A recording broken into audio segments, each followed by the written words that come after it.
Hi everyone, welcome to another video. Today I have a very quick 5-minute pattern to stamp with you.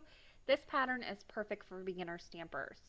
I'm using the Neat and Tangle Triangle Builder Pattern Builder stamp set, and then I'm using Mint to Be and Sugared Lavender Catherine Pooler inks. I'm going to go ahead and start with a full A2 size card panel here, so 4 1/4 by 5.5 inches.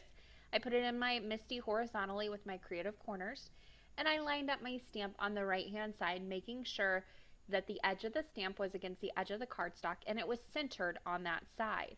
So I'm using my MISTI grid to help me kind of count the squares until I get to my stamp, and that way I know it's in the middle.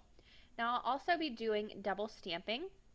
Now the thing about Catherine Pooler inks, when you first stamp them, they look patchy, they look darker than what they're really going to be, but I promise it will level out in the end.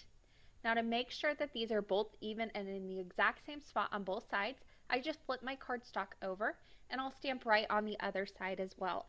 This way I don't have to move my stamp, line it up or anything a second time. I can just flip it over, know it's going to be in the perfect position because I am using my MISTI. There's a look at that ink once it's dry. You can see it levels out in the paper, nice and smooth, and it is a lighter color. It's really, really gorgeous and a fun ink to work with. These layer beautifully. Now, I went ahead and took that triangle off. This is the largest triangle in that set, by the way, and I lined it up on the top of this panel. Now, again, I counted my little squares to make sure that it was in the center of my panel, and then I'm going to go ahead and stamp this 2 times again with the Mint to Be ink from Catherine Pooler. Now, this is really easy to do double stamping with since I am using my stamping tool.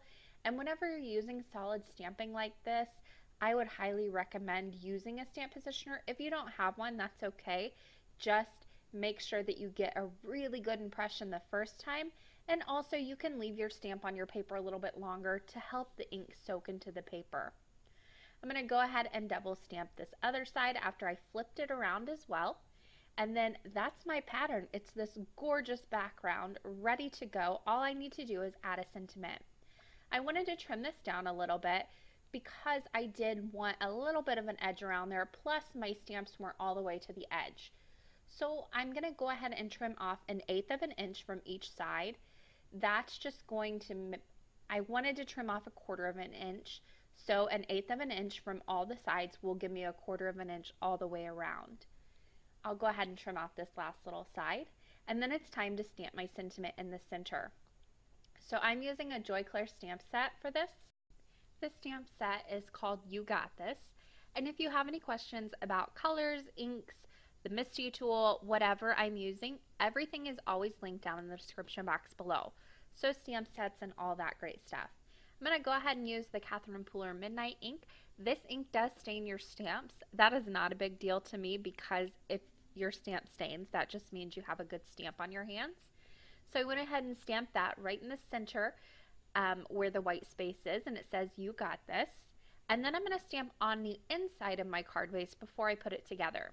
So on the inside, I took a stamp from that same stamp set that says This Too Shall Pass, and I stamped that with that same Midnight ink.